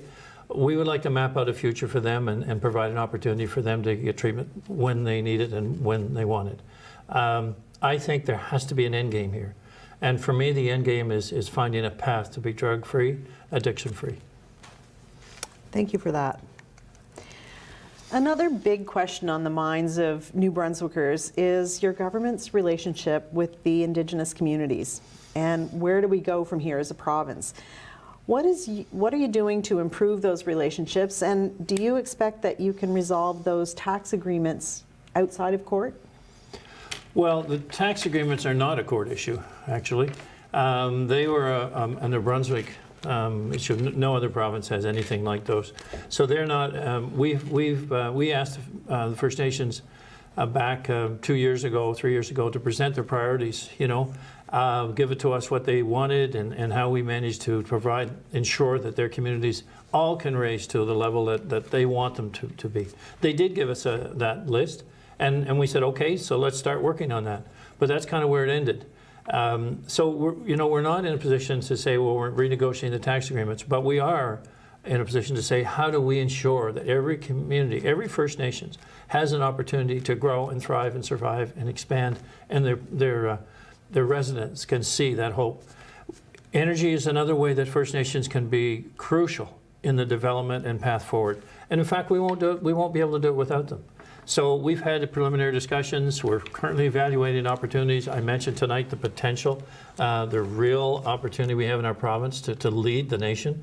And I'm excited about that because I think with First Nations being partners right every step of the way, they will see not only the financial gain, but they'll have an ability to build a roadmap for our residents, for their residents, and we really can make a difference.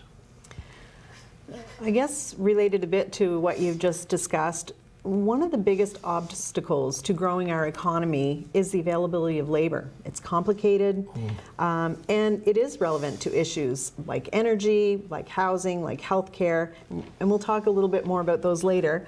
But right now I want to talk a bit about where the future workforce is going to come from, and I want to start by talking a little bit about those people that are right here in the province. There are a lot of underrepresented groups in the labor force. Persons with disabilities, students, and Indigenous people are a few. So they may need some additional help to enter the workforce. What more can your government do to fill those gaps for those groups? Well, I think we've certainly recognized and had several meetings and the path forward to help integrate, individuals that have special needs in that sense have an opportunity to show their skills in different areas and identify where they can fit into the workforce and certainly have a meaningful contribution that they feel good about and that businesses can say, look, we want to have more participation. It's a joint effort between what government can do and what the businesses can provide. But I do think there's certainly a willingness. We have identified a number of the barriers that exist, and I think we're willing to work in that regard to move people into the workforce. And it's not only to do the right thing by those that need it the most, but it's also we need everyone. Absolutely. We need everyone to be part of the solution. And no, you can't go anywhere in the country that workforce is not a challenge. Mm-hmm. So to exclude anyone is just not acceptable at any time, but it's certainly even more relevant today. So another issue related to workforce, we've had daycare operators in the province tell us that the new regulations that were launched just at the end of last month are making it really difficult, if not impossible, economically to create new daycare spaces. And we know they're desperately needed. So what plan do you have to evaluate the effectiveness of those changes, and how quickly can we act to correct them if needed? So we want to hear directly from those that are struggling with the new rules. I mean, these we know how this all came about, and it was a negotiation with the federal government. We took a long time in that negotiation because we wanted to keep our private daycares in business, and we have about 70% that are private. They may be subject to the new rules and regulations, but I think if we understand them, we'll find a way through them because we need them, and we need more of them. And so for someone to say, I just can't work with this new rules, well, let's understand what that means to them and how we collectively find a path, because we need them. I'm glad to hear that. They've told us that they have been involved in consultation, but they haven't felt heard. So maybe you and I can arrange for them to be heard. Absolutely. You set the meeting up, I'll be there. Sounds great. Housing is an issue that has a really cascading effect on everything in the economy, on individual New Brunswickers, and we're hearing about it every day, whether it's supply chains, finding labor to build more and faster, the effects of rent caps, pressures from immigration, the lack of appropriate incentives to build more housing, affordable housing. It's just such a big and complex issue. Your government is planning a housing summit in connection and in partnership with the New Brunswick Real Estate Association. What do you hope to achieve?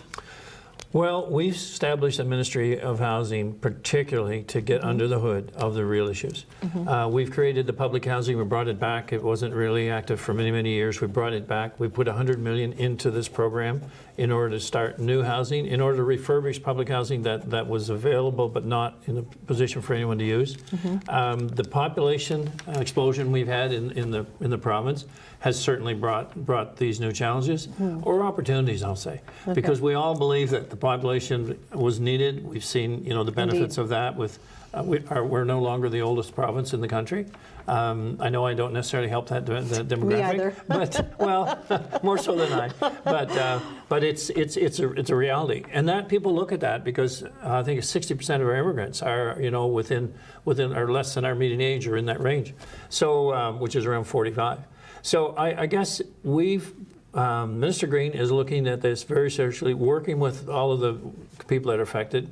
I know we have 5,000 new housing starts in the province, which is record-breaking, but it does mean that there's a shortage of workforce in order to build them. But I'm confident that she will produce a roadmap working with the people that are affected and the people that can make the difference, and we will have a path forward. And my biggest goal for all that is a path forward for the next 10 years. Because this population growth, at this point, all indicators are, it's going to continue. It's exciting. It is exciting. So you talked about opportunities. So here's an opportunity. The global tech industry is seeing some reductions in workforce around the world. What are we going to do to attract some of those thousands of newly available tech workers to the province?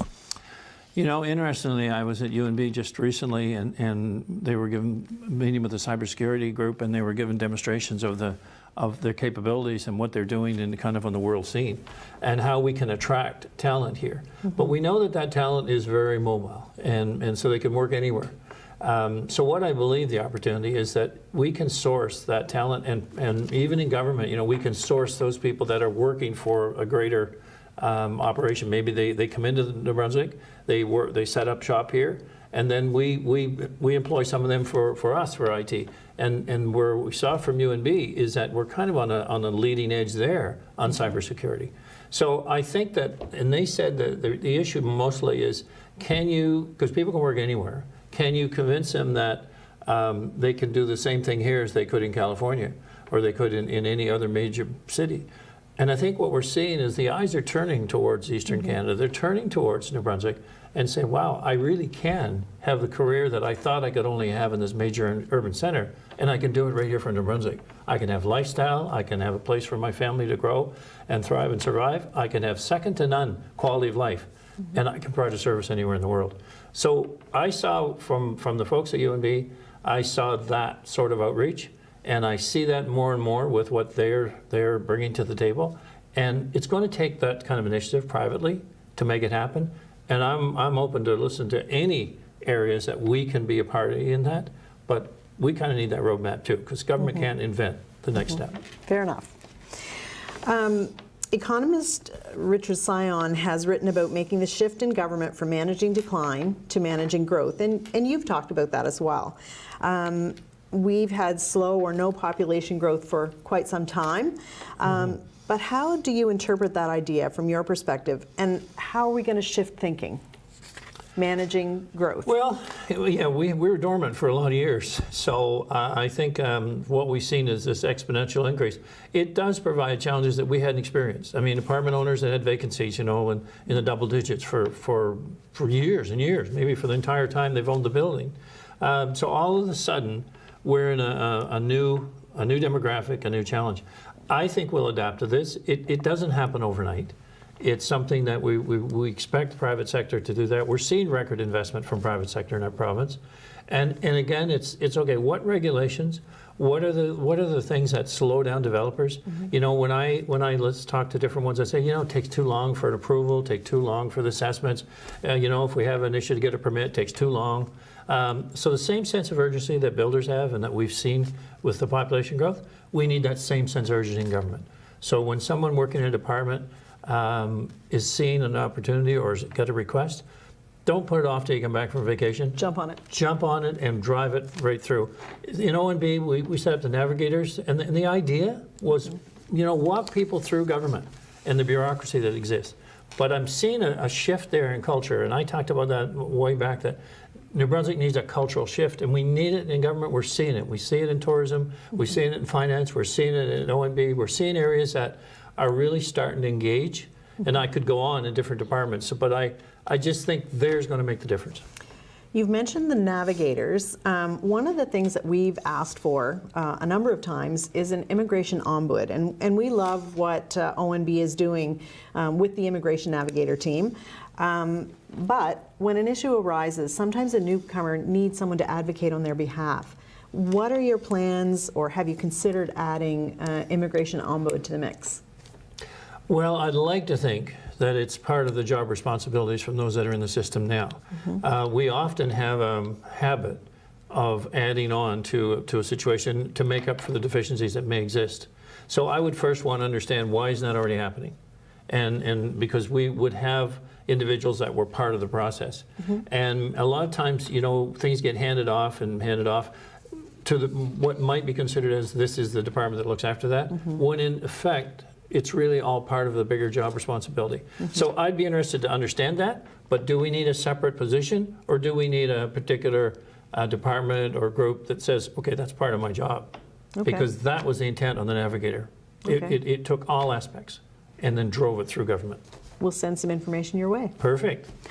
The federal government's talking about increasing federal quotas to 500,000 by 2025. What do you expect here? Do you think we can do 10,000 a year?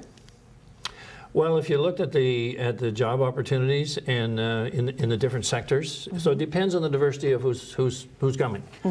Because I work with Pedal on this and the immigration file with O&B, but the idea is like, okay, where are the buckets of people we need? We know healthcare is a big challenge. It was a big discussion at our recent meeting earlier this week.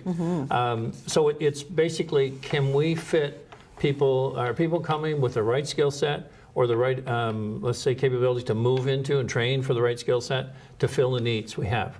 So can we use 10,000? Yes, but they can't all be the same 10,000. In other words, we need to have some skill sets tied into that so we can actually fill the vacancies that we have. One last question, very important, but we'll make it a quick one on immigration.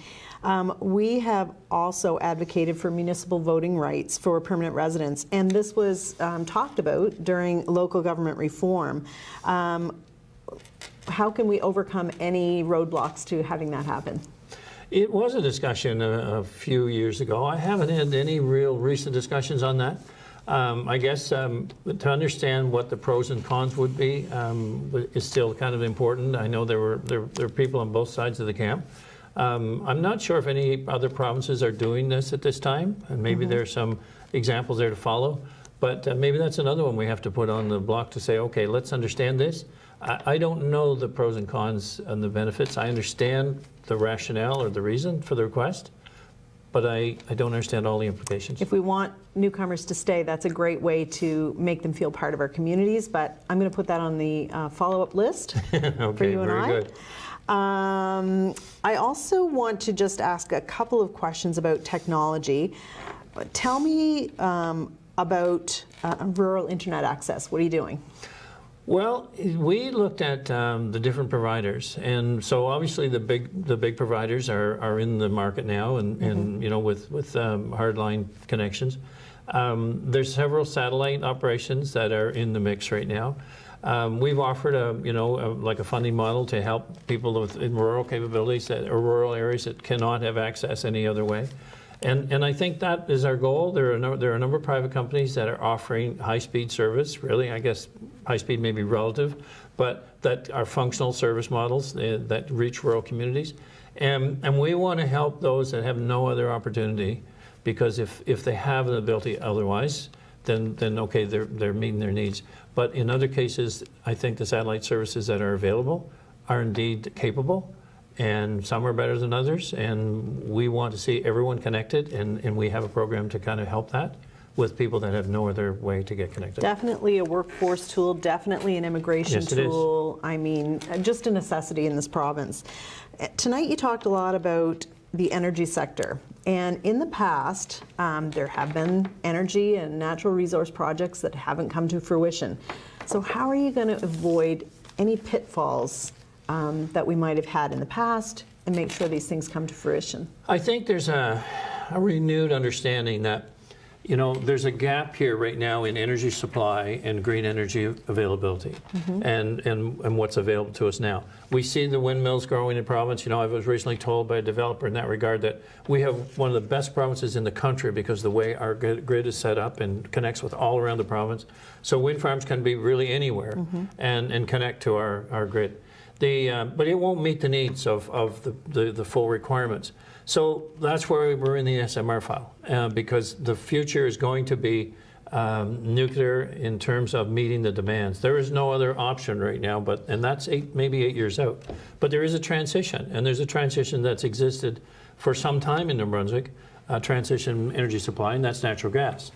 But now more than ever, it's being considered as an opportunity, not only to supply Europe, that's in desperate need of alternate supply, to be that transition in the middle, and it can be developed here in New Brunswick. And we have a supply right now that's not developed, let's say in McCully and the Frederick Brook area, that basically is available. We have pipelines that run entirely through New Brunswick or through southern New Brunswick and into Nova Scotia.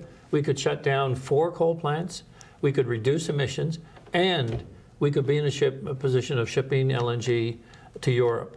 Now, the importance of that is people say, well, I want to look at hydrogen. Hydrogen is many years out, but a facility that's set up to ship out liquid gas, liquid LNG, would certainly be able to convert to hydrogen down the road. So again, it's a step process. And that's where my comment earlier came with the First Nations. We can not only have a major impact in solving the European requirements, we can have stability in our province for energy supply, and the First Nations communities and all citizens of this province can play a role and a benefit. So I'm excited about that. And I talked about that at great length. You know, I showed the potential investments, and it's just the tip of the iceberg. If you look around us, you look in the U.S. particularly, I mean, they're going to be the largest LNG export country in the world. And they've done it over the last 10 years. So you kind of say, okay, what are we missing here? And they've particularly expedited since the European crisis. So we have a potential like never before in New Brunswick. And so let's all have that discussion. And let's say, what can we offer the world? What can we offer New Brunswick? And be that strategic player going forward. You and I have only a couple of minutes left, and I have pages of questions, always more questions than time. We just need to meet more than once a year. That's right. But I'm going to give you the last few questions. I want to talk about healthcare. And so I'm going to call this rapid fire. So I want you to answer nice and quick. I'll ask quick, you answer quick. All right, fair enough. What happened in Ottawa? So we have, received an offer, or I would say a statement more or less, but that's kind of typical. So we do have what will amount to a little over $200 million a year that goes into our health system. Part of that is negotiated on a bilateral agreement. We have seen a benefit there and a strategic look at New Brunswick and Newfoundland, given our demographic. So I appreciate the federal government looking at that and saying, yeah, we are different. We do have an aging population. We do have a situation we have diverse population around the province. So we've got a path forward here to work with Ottawa on the bilateral agreements. $200 million, I think it might be 240. Our healthcare budget is $3.6 billion. So, the federal contribution to that is still in the order of 30% of our total budget. So but every bit's a help. Okay. So we're pleased to get it, and we'll work with it. Okay, I'm going to jump in again. Last June, you passed a legislation requiring credentialing bodies to have a path to recognizing foreign credentials within 90 days. Where are we at? Well, it's still a work in progress somewhat, but we are working with associations and unions in that regard. And I would say that there's progress happening on that. We've seen an increase in immigration. I think you maybe recently, and I noted it tonight in relation to, we finally got to a point where we're hiring more than are retiring. I still think we need to find ways to keep people working in the system longer, but that means making the system better.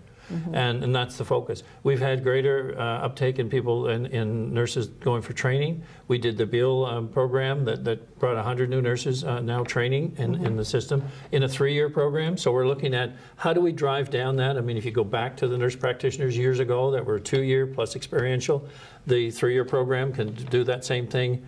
And we get people that are coming out ready to hit the floor in the hospitals and be fully trained to in business. And that's what we're focused on.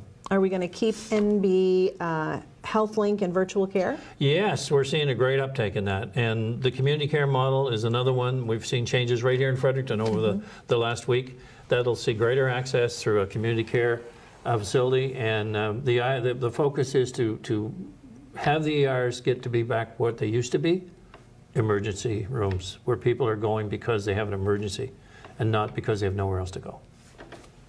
All right. What is your last word to New Brunswickers tonight? My last word is that we have an opportunity in New Brunswick like we've never had before. We've never seen this growth. We've never been in the financial position we're in now. Let's not waste it. Let's find a way to keep the momentum moving. Let's find a way for all of this province, because that's what we're seeing. We're seeing growth in every part of the province. Obviously, the major cities, the highest level, but we're seeing it everywhere. And I'm just saying we cannot squander this.